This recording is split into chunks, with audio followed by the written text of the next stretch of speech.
7-jahon tarix 15-mavzu. O'rta asrlarda kunchiqar mamlakat Yaponiya. Yaponiyaning geografik joylashuvi Yaponiya orollarda joylashganligi sababli boshqa mamlakatlarga nisbatan ajralib qolganligini, aynan davrda ko'chmanchi xalqlardan tabiiy muhofazalanganligiga qaramasdan Xitoyning ta'siri ostida bo'lgan. Shunday bo'lsa-da, uning madaniy taraqqiyoti ko'plab o'ziga xosliklar bilan ajralib turardi. Yaponiya Xitoy va Koreyadan sharqda bir necha minglab orollar bor. Ulardan eng yirigi 4 ta. Uning iqlimi dehqonchilik qilish uchun qulay, lekin shu bilan birgalikda qiyinchiliklarni yengish talab etar edi. Orollarning aksariyati tog'lardan iborat bo'lganligi uchun ishlov beradigan yerlar maydoni kam edi. Yaponiya chiroyli manzarali tabiat bilan ajralib turgan. Shuning uchun ham yaponlar go'zallikni ajoyib tarzda his etgan hamda go'zal she'riyati, tasviriy san'ati, gullardan ikebana guldastalar tayyorlash va bog'lar yaratishda namoyish etganlar. Bog'lar yaratganda san'at Yaponiyada juda yuksalgan. Sayr qilish uchun ulkan bog'lar bilan faqat uyda turib zavq olish mumkin bo'lgan kichkina bog'lar ham bo'lgan. Manzarali tabiatlar, san'atkorona ishlangan pavilyonlar ham qurilgan. Ular orasida eng mashhuri tom yupqa oltin pavilyon bilan yopilgan oltin pavilyon hisoblangan.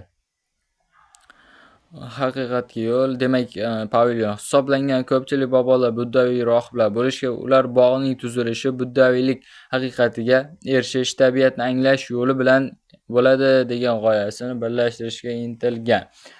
Mamlakat tarixida geografik joylashuvi ko'pchilik jihatlar bilan belgilangan. Ular orolda joylashganligi Sharqning boshqa mamlakatlarga tarixiga ta'sir etgan ko'chmanchi bosqinchi ishonchli himoya vositasi bo'lib xizmat qilgan. Dengiz yaponlarni ozuqa bilan ta'minlagan, lekin okean tsunamilari sohilda shahar va qishloqlarni ko'p martalab vayron qilgan. Mamlakat boshqa tabiiy ofatlar, zilzila va vulqonlar olishidan jabr ko'ra boshlagan.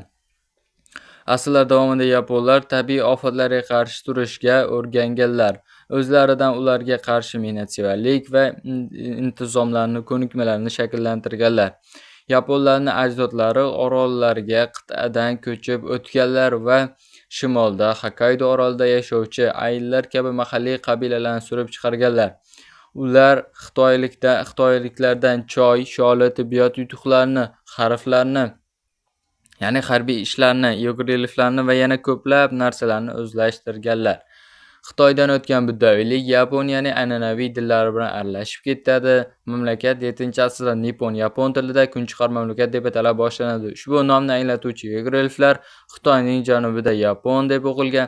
Aynan shu sababli rus va yaponiya tillarida Yaponiya nomi kelib chiqqan. Minamoto Momo Yarimoto, demak, Minamoto Momo Yarimoto degan shahar bo'lgan. Kamakuraning birinchi siyoni. Demak, Kamakurani degan shahar bo'lgan. Uning birinchi syogunining sazovori Minamoto Mono Yarimoto bo'lgan. Xullas, o'zlaring yaxshilab o'qib olasizlar. Mamlakat taraqqiyotining o'ziga xosligi Yaponiyada 4-asrdan qabila ittifoqlari shakllanib, u bo'lajak davlatning asosiy vazifasiga o'tadi. Ittifoq yo'lboshchisi rivoyatlariga ko'ra Quyosh ilohida tarqalgan taniqli urug' bo'lgan ilohning yerdagi vakili imperator Mikado unvonini olib, davrlar o'tib o'z hokimiyatini butun Yaponiyada o'rnatadi. Imperator ilohi hisoblangan, ammo real hokimiyatga ega bo'lishmagan. Odatda ularning nomidan davlatni eng nufuzli knyazlar boshqargan. Bu xildagi oliy harbiy hukmdorlar 7-asrdan syogun unvoniga ega bo'lganlar.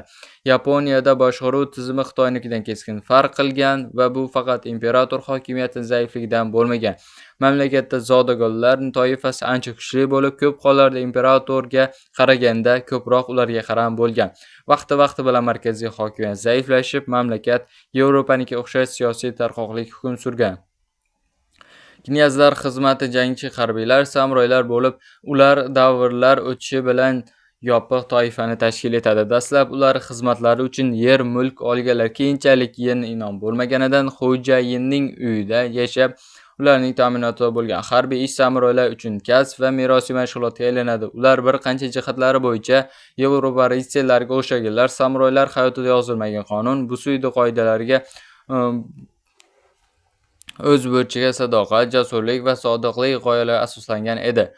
Bu butun hayoti davomida, demak, samuroylar butun hayot davomida harbiy mahoratlarni oshirishga va uni yuksak darajaga ko'targanlar. Samuroylar o'z burchlari hayotidan yuqori hisoblagan, o'z xo'jayinlarini yo'qotsalar yoki nomunosib harakat qilishsa o'zlarini halok qilishgan. 13-asr oxirida Yaponiyada Mo'g'ullar Xitoy harbiy kemalari floti ko'magida bosib olishga urinadilar. Dastlab dengiz to'foni xalaqit bergan bo'lsa, keyingisi, demak, birinchi Mo'g'ullar bosib olishiga dengiz xalaqit bergan bo'lsa, keyin samuroylarning qat'iyati va oxirigacha jang qilishlari Mo'g'ullar Yaponiyani bosib olish rejasini amalga oshmadi. Sizlar bilan Sardorbek Abduvaliyev. Kimga shu darslikni qo'llanmasligim kerak bo'lsa, kommentariyalarga Jahon tarixi 7 deb yozsalaring, o'zim tashab beraman.